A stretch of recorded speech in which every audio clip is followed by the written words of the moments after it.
Welcome to Crypto Warehouse News. Today is September the 7th. This is our second live stream, following on from the one on Saturday. I am Mike and I am with Julian. Hello. And Brogan. Hello. And we're going to be taking a look at some of the crypto news headlines that have happened in the last 2 or 3 days. But before we start, I'd like to thank Prior Park and Peter Watts for allowing Brogan to take part in the podcast each Wednesday morning. So from now on, 11 o'clock, we will be live. So lesson time. Sorry? Lesson time. Lesson time. Free period. Free period time. So Brogan. Yes. Can you kick us off by having a look at the Bitcoin price? Yeah. All right. So, it's not looking. Yeah, it's obviously not looking very nice right now. So the price right now is $18,800. Yep. It was, if I look to the week timescales, about $20,300. Yeah. So it's obviously gone down quite a bit, which is unfortunate. What do you think, Julian? It's just bleeding out again, isn't it? Really, it's just going down. Any particular reason in your... Just general, in my opinion, just general negativity. Everything's negative in the world. Yeah, there's a crisis for this, there's a crisis for that. Butter crisis, I don't know. Oil. Bitcoin crisis. Everything. Brogan, what do you think? I think it's for the upcoming merge of Ethereum and uncertainty of the market is causing this people to start selling Bitcoin. Yeah, you could be right. I think it's a combination of both. I think it's the market, the macro environment, and I think the merge is causing uncertainty. And general feeling. Bellatrix went live yesterday. What's that? Bellatrix is the pre-merge Ethereum launch. So it allows Ethereum to switch from proof of work to proof of stake. Okay. Oh, it's like a transitional thing. Okay. It went live on Tuesday. Nice. Did it go well? No. Oh. More negativity. Another crisis. There was a 1900% increase in the number of failed blocks because most of the validators hadn't updated. I'm not very technical, but that does not sound well. No, but it'll be fixed. Yeah. It'll be fixed. I mean, that's the reason for things like that, for testing, like a development start. Because if they did this if they didn't actually plan for this, or attempt to try and move it to proof of stake, like before it actually is supposed to. Yeah. Think about how much damage could have been caused, even more damage if it was in production. I mean, it sounds bad, but this is down to the validators and updating the software. So it's not the end of it. It's not. It is a bug, but it's not. It's not a fundamental. It's not a fundamental error. Yeah. Exactly. So I think we'll be crabbing again until the 13th, the 15th, when the merge happens, and then we'll see what happens to Bitcoin. Because at the minute, it could be liquidity moving from Ethereum to Bitcoin and back. And that could literally be people hopping from one to the so once crabbed again. We're now cross-coin crabbing. We're doing a downward crab. Is that a yoga move? It's not a yoga move. It's a downward dog. Oh. But I think the bottom is in. So I've got big feelings for the Ethereum. I think it's going to go upwards. Like Boris on his space hopper. If it does go up, it will have to take Bitcoin with it. Yeah. Because there's a price ratio there. Yeah. So let's move on to the next topic. The word on the bird. Word on the bird, which is a tweet that sums up an entire segment. Yeah. So the tweet here from CZ, who obviously owns Binance, or the CEO of Binance. He's saying Bitcoin was $3,700 on December 18th, 2018, when this tweet was made. So if you go to this tweet now, it says, or the article title from Bloomberg says, Bitcoin was a bubble and it popped. So quite ironic, isn't it? How many times has Bitcoin been killed in the last 4 years? A lot. I'd say in excess of 2,000 times. Yeah. Again, I harp on about this all the time. Bitcoin is very similar to the internet and when the internet started. Yeah. The internet was not going to work for about 4 or 5 years until everybody suddenly adopted it. Yeah. And I think we've got the same thing here. And the reason I like this tweet is the irony is that we've gone from 69,000 to 18,000, which is still, 4 times Yeah. the price it was 4 years Yeah. ago? But it's burst. Again. And will burst at 30,000 and 50,000 and 90,000. Yeah.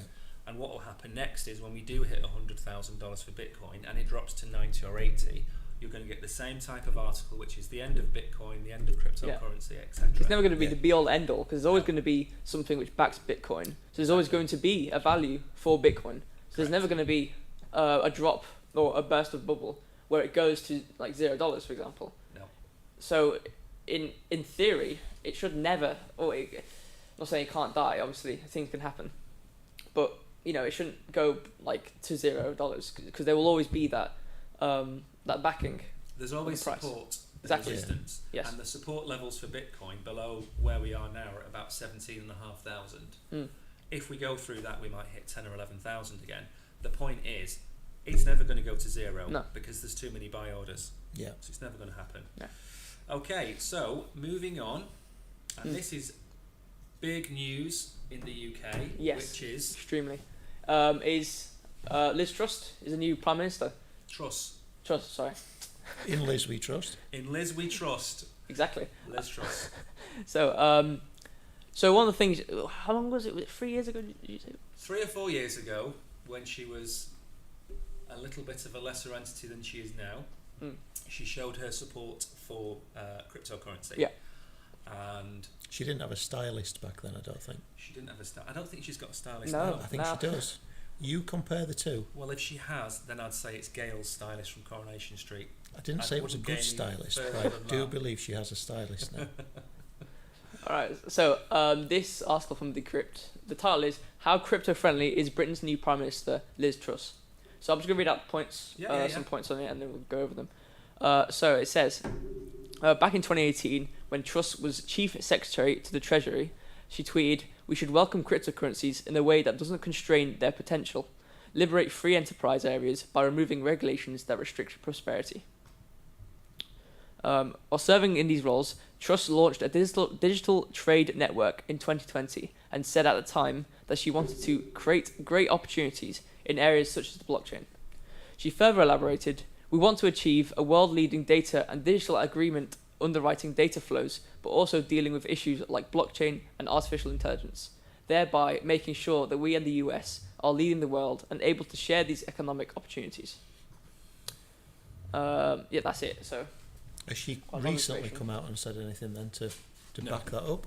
No, I don't think it would have mattered whether her or Rishi had won, because Rishi is very pro blockchain. Yeah. His wife's very pro blockchain as well. Is she? She is. It allows her to move lots of cash with very little friction. Right. Between locations. Wallets, really. Oh, okay. Wallets. Right, okay. So, what do you think about Liz?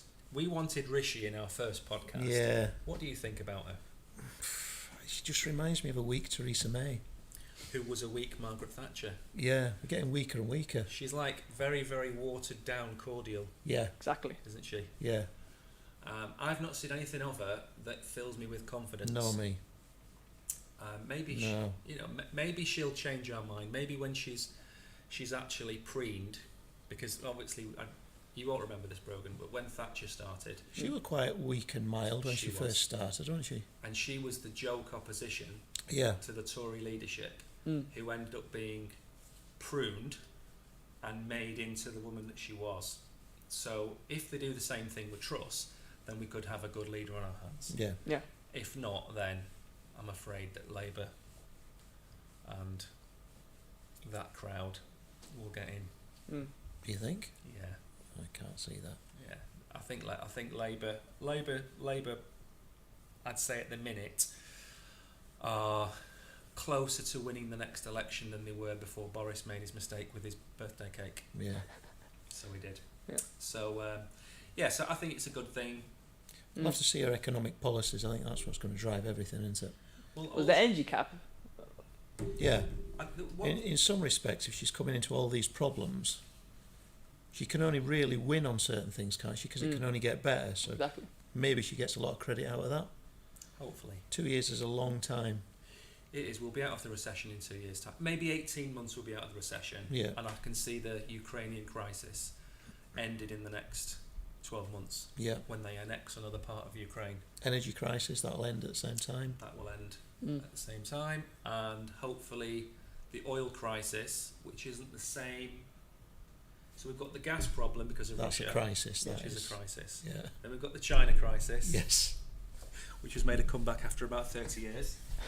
And then the oil crisis. I don't know if anyone, not that anyone will know this, but there's been a death cross on the price of oil. So basically it's reached a certain level. Yeah. So it's overbought. Oh. Which means that it will crash. Right, okay. And the thing about oil is that it affects everything you eat. Yeah. So everything you eat has to be transported. So that once that comes crashing down, last time this happened, the price of oil went to $20. Right, okay. And we're at 80 now. So anyway, we shall see. The jury's out for me on Liz. Yeah. Right. We now have one of my favourite topics of the week, which is Dr. Bitcoin. Dr. Bitcoin, yes. So this article from Cointelegraph says Bitcoiner sentenced to federal prison warns users involved in OTC trading. Do you know what OTC trading is? Over-the-counter trading, which is something you do when you don't buy your cryptocurrency off an exchange. Okay. So you normally approach an exchange and say, I'd like to buy 1,000 Bitcoin. Yeah. They'll give you a set price. You transfer the money to them. They transfer you the Bitcoin. And it's what institutional investors do to stop it stops pumping the price of Bitcoin. So if Tesla had bought their Bitcoin last year and bought it through an exchange, it would have sent the price of Bitcoin stratospheric. Yeah. But they didn't. So OTC is something that institutional people do to not affect the price. So where are they buying it from? The exchanges. So Coinbase is a good example. Yeah. So a company goes to Coinbase and says, I want to buy 100 Bitcoin. Coinbase will give them a set price. They'll transfer the funds, and then Coinbase will give them the 100 Bitcoin. Okay. It happens in other financial institutions. It's been happening for years. So what's this guy been doing then to get into trouble? Well, we'll read that twice. An awful lot. Really? Well, a quote from him says, I'm just a regular Bitcoiner caught in the crosshairs, claimed Mark Alexander Hopkins, also known as Risen, prior to serving his prison sentence. Wow. Mark Alexander Hopkins, also known by the moniker, okay, that's his username or his alias, his alias, Dr. Bitcoin, or their handle Risen, has claimed that transacting Bitcoin peer-to-peer is a federal crime after announcing the sentence in their case to social media followers. This means that anytime anyone with a crypto trades peer-to-peer, i.e. not with an exchange, they're legally liable under this statute, as it's currently interpreted. So what's he been doing then? Is he a middleman, or has he actually held the Bitcoin that he's been selling on? He has been selling his Bitcoin directly to third parties via when I say an exchange, it's not like a crypto exchange, it's just a peer-to-peer exchange. So you go on, you log in and say, I want to buy 1 Bitcoin. Yeah. He will then sell you that Bitcoin, and you will do a kind of a swap for cash. Yeah. That's what he's been doing. So has the platform been his? No. Okay. But we'll get onto this in a minute. Right. So what does the rest of there's a bit in this article which kind of sheds light on this. Okay. So acting US attorney I call her Shaq. I don't even, okay. Call her Shaq. Okay, call her Shaq. As in Shaquille O'Neal.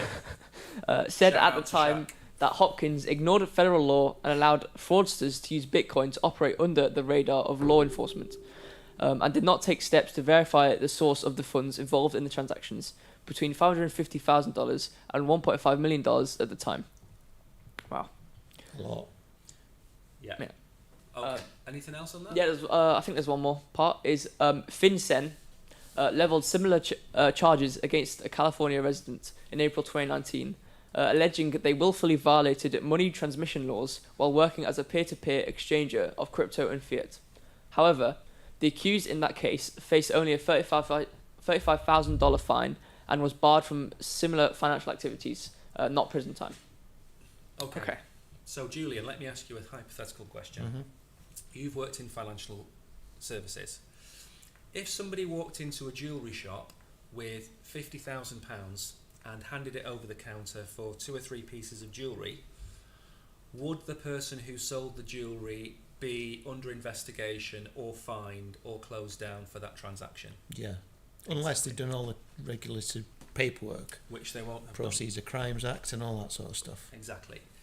There's no difference between somebody walking in and buying an oil painting or jewellery for cash than what he is doing. No, not at all. So if we're judging it as being another financial instrument, which is what we want to do. Which is exactly what it is. Yeah. So this guy hasn't got a licence. No. He's not registered. He is selling a currency, whether it be gold, art, jewellery, Bitcoin, whatever. Yeah. And he's selling that to a third party who he hasn't done any KYC, know your customer, he's not asked for passport, utility bill, he doesn't know where the source of funds have come from. So these people need to go to prison. Because if we want Bitcoin to be treated seriously, there has to be rules and regulations. Exactly. And this guy, had he been registered as a, even if it was an independent financial advisor, or even if he was registered as a I think there's a money market license. Yeah. If he'd have had just like exchange bureaus and things like that. Exchange bureaus. Had he had one of them, he would have avoided prison. But instead, it's like Jekyll and Hyde. On one side, he's saying poor me, but on the other side, he's dealing with criminals. He's not going to go to prison if he hasn't committed a crime. And if he's accepted funds, which are the proceeds of crime, it's a prisonable offence. The guy who didn't go to prison in 2019 probably didn't do the checks on the individuals, but they probably weren't criminals. So as far as I'm concerned, the more people who get away with this, the worse it is. They need to be fined, because as soon as there's a prison sentence mentioned, all of this stuff will be shut down. Which it should be. Exactly. Okay. Next one is another bit of, it's not really bad news, this. Okay. It might sound it when Brogan goes through it now. Yeah. But this is more to do with how things are advertised. Okay. And again, this comes back to, I think we just need a bit more regulation. Right. Okay, so this article by Bloomberg, title says, "The Disastrous Record of Celebrity Crypto Endorsements." Wow. So from Matt Damon's infamous ad to Reese Witherspoon's NFT partnership, celebrity crypto touts haven't gone well for fans. So Matt Damon, so due to his interaction and advertisement, Bitcoin's price dropped more than 60% since that advert. That was the Crypto.com one. Yeah, when he was on a spaceship. Fortune favours the brave. Yeah. Yeah. We shouldn't demonise him for that though, because that hasn't actually, I shouldn't really have done it. It's Bitcoin. It's nothing to do with him advertising it. No. The next few are directly responsible. Yeah. So Tom Brady, I'm not sure what he did. He's a quarterback. But given the price of his performance, I'd say he's more of a Nickelback now. Nice. Excellent. So I assume he did an ad. It says fans that got in when the ads debuted saw Bitcoin plummet 35% since then. Again, you can't blame him for that. It's Bitcoin. It's just a bad pass. Exactly. Matt James. Who he is? No. Is he in a boy band? It says Bachelor Alum. Or was he the right winger for Man United? Don't know. Either way, his mother wanted twins. Investors have dealt with more thorns than roses as Bitcoin's price fell 30% following the reality star's tout. Again, it's Bitcoin again. It's Bitcoin. None of these are responsible. So these are all headlines. Yeah. That have been put out there. Yeah. That are very, very negative. And this is why I'm saying. But not really. No. Yeah. Okay, so there's parts above here which actually tell what they do. I'm gonna say that as well. So Mike Tyson. It says that the boxer created his own NFT collection in August 2021, including one that depicts the infamous incident in which he bit Evander Holyfield's ear, and another in which he's kissing one of his beloved racing pigeons. Yeah. So the price action of this NFT collection, since their debut until the most recent sale on July 21st, the average price of Tyson's NFTs has dipped more than 95%. Exactly. Ooh. Now this is where we are finding people who are responsible. Yeah, these NFT collections, a lot of these, even with YouTube influencers, some of them have been, scams where they've just pulled out. Yeah. when it's gotten high. I mean, Tyson shouldn't be allowed anywhere near NFTs. He's punching way above his weight with these. Oh dear. Which one was that one? No, that was a bad one. It's a good one. Next. Reese Witherspoon. As early as December 2021, the Legally Blonde actress tweeted that crypto was here to stay. Her media company, Hello Sunshine, formed a partnership in February to promote and collaborate with the World of Women NFT collective. So since this partnership was announced, the average price of World of Women NFTs has slumped more than 75%. The bad news about this is that when you go to her cafeteria now, you'll be served a cup of coffee without a spoon. Next. You don't have to do this, you know. You don't have to. I do. I've lined them all up. Next. So French Montana is a rapper. He created a NFT sneaker. French Montana. Yes. You sure he's not a cheese? No, he's a rapper. Maybe he's a rapper of the cheese. No, but the price has melted considerably since he brought them out. Next. So basically, it's an NFT collection which gives you shoes. Again, from the time of the release to the latest sale, the NFT dropped around 90%. 90%. I'd be grated if I had one of those NFTs. You really would. I would. I think the thing is, right, is there's no like substance to the NFTs. No, there isn't. So all these people do NFTs. The only reason why they're getting so big is because they're celebrities. Correct. There's no reason for it to be this big. Correct. And is the reason why the NFT price is dropping down so much. Yeah. So Nick Carter, the Backstreet Boy, sent several tweets touting the Safe Moon token on April 18th, 2021, claiming in one that he'd been nerding out on crypto for years now. So the token, which peaked the day after Carter's tweets, has since tumbled 99%. Correct.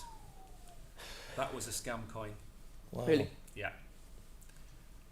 Wow. Safe Moon's a scam coin that had a vulnerability in it, in the contract, which allowed hackers to basically siphon off the interest. So you would stake your Safe Moon coins, and the vulnerability would allow the hacker to basically drain your interest from the staking pool.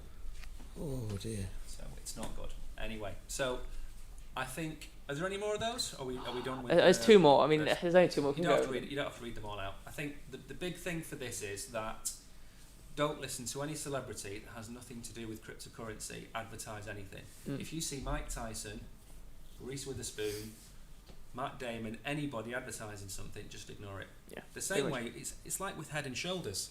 You can't tell me she uses Head and Shoulders. No. She doesn't use Head and Shoulders. No. Or that other one that was in Desperate Housewives. No, I don't know that. She Eva Longoria, was it? Oh yeah. She doesn't wear half that stuff. No, definitely. Hyaluronic. No. She doesn't wear any of that stuff. None of that stuff. So they've been doing it for years. The problem with cryptocurrency is It's financial. It's financial. Yeah. And there will be a comeuppance at some point in the future where some of these people are going to get into trouble. Yeah. Yeah. Now, I'm not going to read out the two ones, but I just wanted to make a little point here. So the two of them, Paul Pierce, the Who? Ethereum... Pierce. Paul Pierce. Pierce. He's a basketball player. Is a what? Basketball player. Okay. So Ethereum Max suffered 98% wipeout. And Mark Cuban, the Titan token. Yeah, Mark Cuban is big in cryptocurrency. Must be small though, because he must wear his own heels. Exactly. Yeah. Well, his coin, the Titan coin, I'm not saying it's a Ponzi, but if it looks like a Ponzi and it smells like a Ponzi, It could be a Ponzi. it could be a Ponzi. That's what I'm going to say. Like, if they both fall 99%, 98%, Yeah. and it's a coin, what I think's happening is a lot of these people are just making these scam coins, getting a celebrity to endorse it, and then just pulling out. Correct. So I mean, you've got the rug pull, which we've talked about, yeah, and you've got the pump and dump, which we've talked about. So basically, the hype ends with a celebrity yeah, coming out and saying, you know, I'm big into Safe Moon, I'm big into Titan Coin, whatever.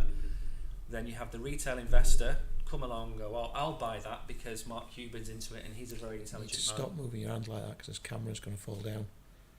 Is that better? That's better. Slap your own thigh Slap my thighs. instead of the table. Should I rub That's my it. thighs? Yeah. Anyway, sorry for No. interrupting. I don't know what I was saying. Mark Cuban, Yeah. big money.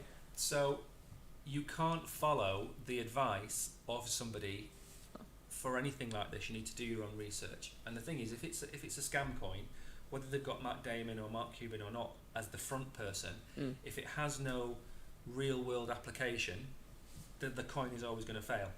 So I think that the next topic, which is, this is going to be an example for me of a failed project, is Logan Paul. No. It's Hermes now, isn't it? No, it's Logan Paul. It is. And then it's his and Hermes next.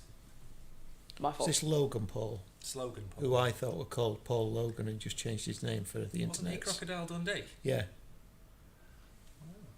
He Oh. looks a bit like him as well. Has he got a mullet? I think they've all got mullets. I Yeah. think it's He the does have thing. one, yes. So, Logan Paul, he's been doing his collection called 99 Originals. I don't know how long it was, but he's basically taking Polaroid pictures. It started in April, didn't it? And they were taken on. So he's taking one each day, isn't he? One each day. 99 Polaroid pictures, one each day. Has he taken any pictures of sporting venues? Well, we'll see, I suppose. I don't think he has. So he's taken 99 pictures, but a pitch ain't one. Oh, do we edit something out of a live stream? Is that possible? No. Can we He's doing bleep it him out in the after post production? No. Go on, I'll read the points. What's he taking pictures of? Well, Or what are the points raised? so, for those who haven't heard of Logan Paul before, his ultimate goal in life is to become the biggest entertainer in the world. He hosts a podcast called Impulsive, and he launched a new company in the NFT space called Liquidity Market. I think that was where he would sell ownership of was it 49%? Was it 51%? Okay, I think it's 49%. 49% of his Pokemon Yeah. card. Yeah. People that own a bit of it, but not a bit of obviously. Fractionalized ownership. Yes, that's called. So, what are the 99 Originals? Represents 99 original photos by Logan Paul using a Polaroid camera over 99 days. Each photo becomes one-to-one NFT that ties back to its life and expresses his artistic journey. Holders of this NFT will get a physical photo of the 101 NFT, PSA sealed and certified. So when will it launch? 99 Originals NFT launch date is April the 18th and will be available for 24 hours. Wow. So yeah, that's pretty much all the information there. I can smell scam. I don't know whether I'd say scam, because scam implies that this is happening for a designed reason. Do you think?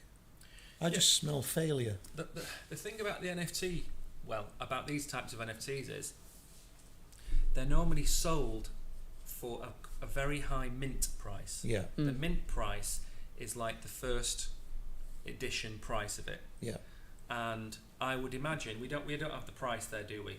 But I imagine it's No. going to be 1 or 2 Ethereum per NFT. Possibly, if there's only 100 of them, Exactly. or 99 of them, whatever it is. So he will get 90% of that. Yeah. But then he will also get 8% of the after sales. Yeah.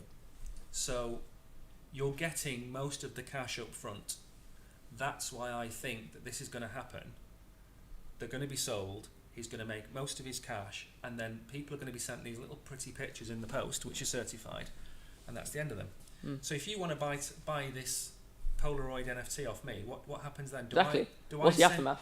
Yeah. What do I send you the Polaroid? What happens if you buy it off me and I don't send you the Polaroid? Who do you go and complain to? It's a minefield. Exactly. So it has scam. For me, has scam written all over it. Yeah, that makes sense. Because if it was an NFT, which you could just easily transfer between me and you, fine. Yeah. Because the exchanges exist for that purpose. Yeah. This is a physical product. The same way when we looked at the Banksy stuff, Yes. you were sent the physical box. Yeah. But you had a choice of either or. Correct. And you could get it destroyed and have the NFT. Yeah. This is both, I imagine. So you're going to get the Polaroid and Yeah. the physical. Which is all right if you're the first time buyer, Correct. I would imagine. Mm-hmm. But after that, it's highly unlikely. Well, it's... Very unlikely. Yeah. Very unlikely. So I think this is doomed to failure. Yeah, extremely. I think he should stick to getting beat up by ex-professional boxers and MMA fighters. I think that's where he shines.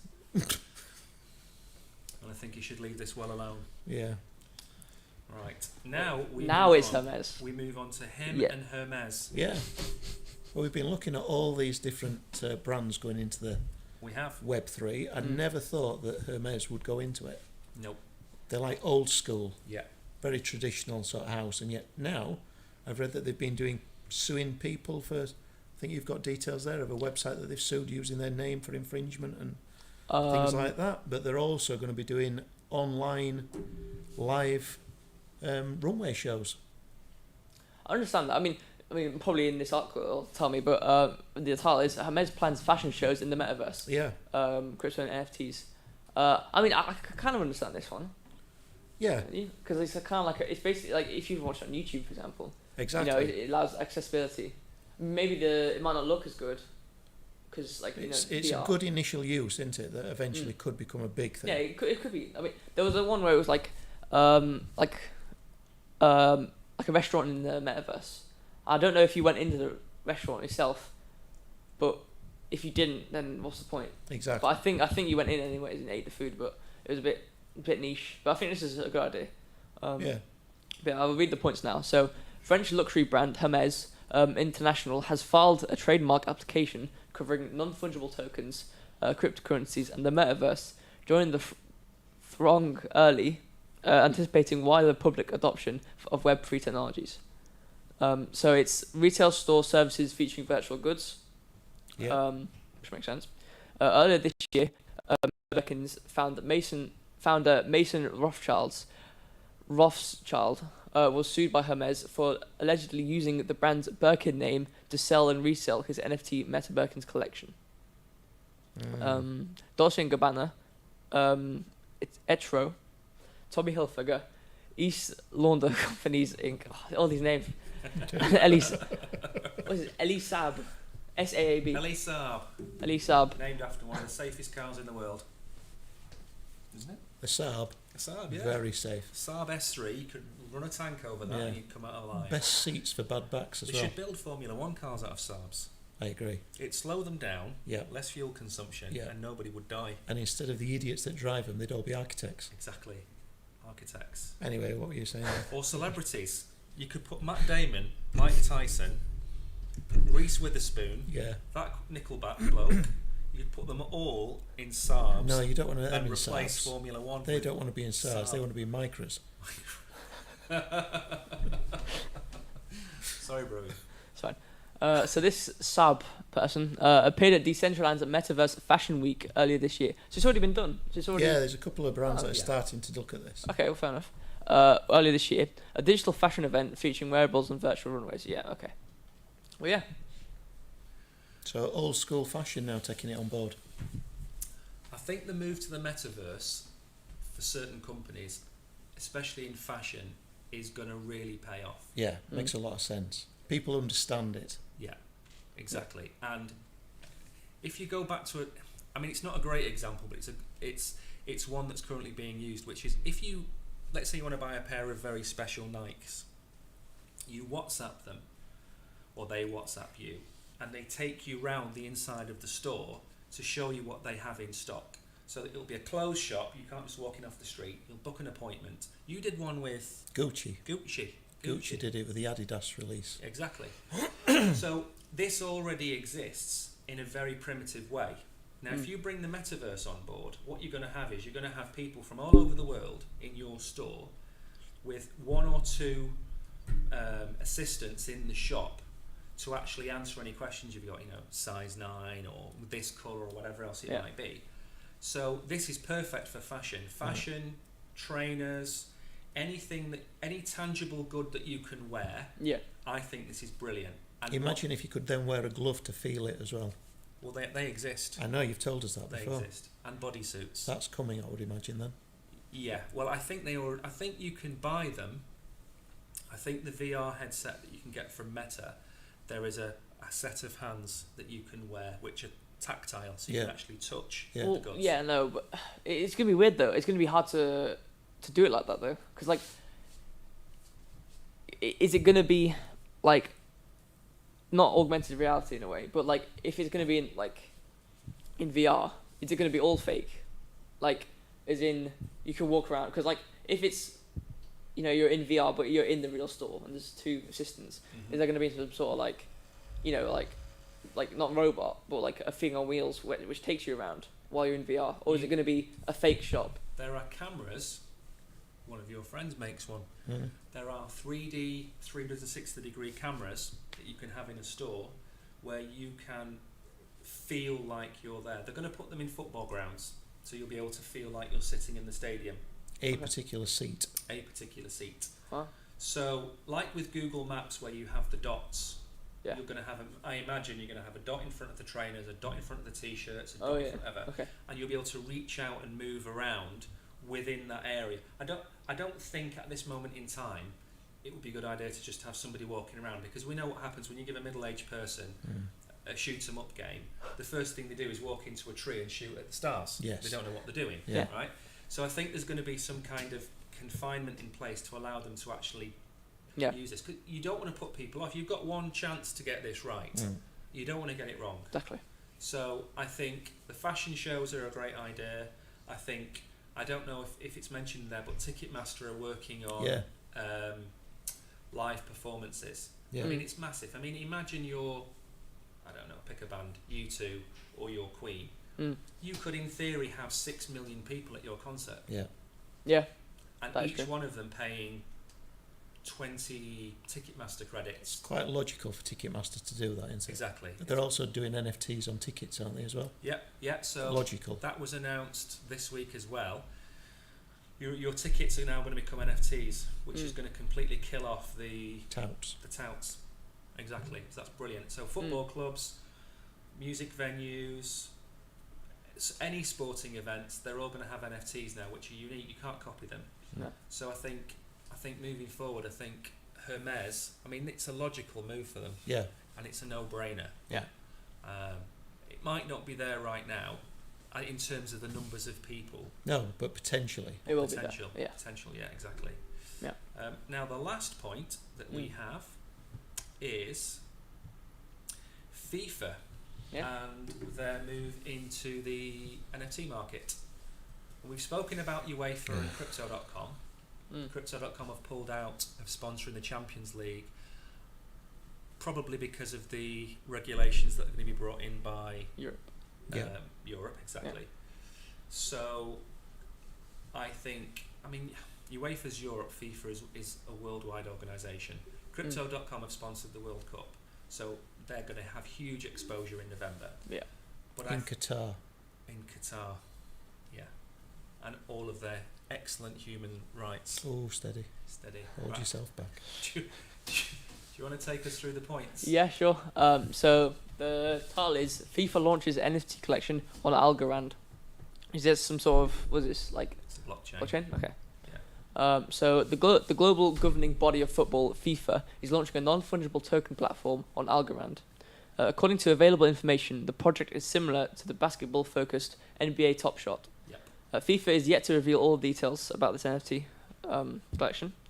So fandom is changing, and football fans around the world engage with the game in new and exciting ways. The global organisation also has Crypto.com as its exclusive official sponsor for the tournament. Cryptocurrency platform Whalefin is currently the shirt sleeve sponsor for Chelsea Football Club, and Tezos blockchain sponsors Manchester United training kits. Crypto companies have spent over $2 billion on sports advertising, with the likes of NBA, Formula One, and MLB enjoying the support of crypto sponsors. Yep. So what's the NFT going to be? We don't know. So you've said FIFA, instantly I'm depressed. Well, You've then said NFT, I'm down again. my Put the two together, it's all-time low. You see, the thing I don't understand is FIFA go to Sky Sports or the BBC or Yeah. even ITV on occasion Yeah, for sponsorship, and in America they have their ESPN, etc. yeah, What they've done is they've picked a blockchain equivalent of the Discovery Channel. and then it's going to be one of the smaller ones like Men with Sheds. It's going to be the equivalent of Men with Sheds. Yeah, I mean, if you said to me, name the top 5 NFT platforms, you'd name Ethereum up there. yeah, You'd name Solana, yeah, Cardano, Yeah. people like that. I didn't know Algorand had any kind of NFT. no. When you put that on the notes, I thought we were going to be discussing that new Lord of the Rings series. I Yes. thought it were a character The from elf. Yeah. The High Elf. Yeah. Algorand. That's what I thought. course, Probably yeah. named after him. Could have been. Yeah, could have been. Well, so they've gone down the typical middle-aged man route. I think they've gone alphabetically down the list of blockchains and started with A. Yeah. And they've called the Algorand office, which is one bloke in a room who's got a phone that never rings, and the phone's rung, and it's gone, hello, it's FIFA, we'd like to do some NFTs. Yeah. And the bloke's literally dropped the phone, thrown it in the air and caught it again. Yep, we can do that. Yeah. That's what I think has happened. Definitely. So the problem is, there's no liquidity, there's no users, there's no marketplace, there's no benefit. And you are going to get people commenting or replying saying Algorand is this and Algorand is that. It's not in the top 5. Yeah. And I understand not having it on Ethereum because it's expensive. But you have Solana and you have Cardano, who are both top 10 blockchains. Yeah. Algorand, I think, is top 20, but it's not But top despite 10. the fact it is going to fail, Yes. what are the actual NFTs going to look like? We don't know. So I think we should all What are they come called, up with- Brogan? What's the name of it? Well, the NFT project. Yeah. Does Yeah, that give us a clue on to what it's actually going to be called? Great sporting events and moments. So, I think so, yeah. I think we But should that's a come up with misleading our thing own anyway. each. It can't be sporting, can it? It's got to be football. Yeah, I suppose. They will have rights for everything else. Probably not. So it's going to be like Diego handling the ball. Yeah. Great sporting moment from World Cups gone by. I think so. I mean, it will be World Cups. It will be, what else do they have control over? They've got the World Club Championship. Yeah. That's FIFA. Yeah. I imagine that they've got the rights to all the international teams as well. Probably. So you might have the 1966 England team, the 1982 Brazilian team? Yeah. Or 1984, whatever it is, Brazilian team. Yeah. So you'll have all of them up there. But I want to know, what would be your greatest FIFA sporting moment? If you were going to for make me, a nifter. Right. It would be the 86 Mexico World Cup. Yeah. It wouldn't be the hand of God or anything like that. No. It would be Ray Too Wilkins obvious. getting sent off against Morocco. I thought that was genius. And if you look at pictures of Ray Wilkins, if you don't know who he is, incredibly smart man, Mm-hmm. transferred that through to his football kit, impeccable. But he got sent off, and there's an image of him walking off with his little bald patch showing, shirt untucked, socks by his ankles because he'd thrown the ball at the ref. That is a proper moment. Ray Wilkins looks like a very skinny Danny DeVito. Looked. Passed away, R.I.P. yeah. R.I.P. Looks like a very skinny Danny DeVito. So that's your That would be that'd mine. be your NFT. Yeah. Do you have an NFT moment that you would have? does that have to be football, or is it? Ideally, but any sporting moment. I don't really know, to be honest. We did discuss earlier Gary Lineker's dog slide. We're not going to mention that one. Oh, we don't. No, because that's a bit blue for 11 o'clock in the morning. I would go for Gary Lineker's face when Gascoigne bursts into tears at the 1990 World Cup, and he does that. Yeah. So mine would be Gary Lineker's face like that. That would be Good one, mine. that one. Yeah. That is a good one. And I think for yours, Brogan, I think we should go for the Thierry Henry handball in the playoff match against Ireland, in Ireland, where Thierry Henry, who claims to be the world's most perfect human being, Handled it. cheated Yeah. and knocked Ireland out of the World Cup, Yeah. or knocked Ireland out of the possibility of going to the World Cup. Yeah. That'd be mine. So we've got Ray Wilkins sending off, Yeah. Gary Lineker's face when Gaza cries, Yeah. and cheating Thierry Henry's handball. Yeah. I think they're cracking. Three Yeah. cracking NFTs. My problem is, how am I going to gain value out of Ray Wilkins being sent off? Who else in the world wants to buy that off me? I don't. There could be QPR fans out there. And how's it Yeah. going to be unique? Sorry. Yeah, How's it gonna be that's a unique? good point. The same way anything that you buy is unique. So if you go in the art, if you look in the artwork, it comes with provenance, and provenance is a posh word for proving that something is authentic. So it'll come with a certificate from FIFA, Oh. and it will So say, it's just going to have a stamp on the bottom right hand corner with FIFA written on. yeah. And on the blockchain, you'll be able to look up the NFT and see that it's been issued by FIFA. So it's not going to be a physical thing, the document. we don't know what Algorand are going to do. Because if it is, then they might draw it how on a you piece gonna of paper, resell it? given that it's Algorand. Just draw it on a piece of paper and say, go, Ray Wilkins send off a piece of paper and send it in the post. Yeah. So it could be something like that. But Probably renting a Xerox at this very moment in time. exactly. We've gone from 50 to 5,000 users and everything's on fire in the office. The computers are on fire, the backups died, the website's gone down. He's just ordered 6 reams of paper. Yeah. Print them all on. He's interviewing people in his office. Where you see yourself in 5 years' time? See all of that. So I think it's going to fall on its arse. Oh yeah. Logan Paul will fall on its arse. This will fall on its arse. Hermes will be a resounding success. Yeah. Yes. Because they're doing something which benefits people and there's value to it. There's no value in these NFTs, like you said. No. There's no value in Logan Paul's NFTs. No. So I think that the message is don't buy NFTs. Yeah. That's my message. Don't buy anything in the bear market, especially NFTs. Yeah. That is the end of our second live stream podcast. Yeah. I don't Excellent. think it's gone too badly. I don't think so, no. We've not called anybody out. No. You didn't force me into doing hand gestures throughout. There's no hand gestures from you. None at all. But maybe 2, I think. I think I did do 2. 2 hand gestures. That's Yeah. not, but we need to work Involuntary. on that. We'll get 3 out of you next time. I think so. I think so. Well, thanks for watching. Yeah. Thank you. Yeah, for listening. Please like as well. And subscribe. And Don't mind. subscribe.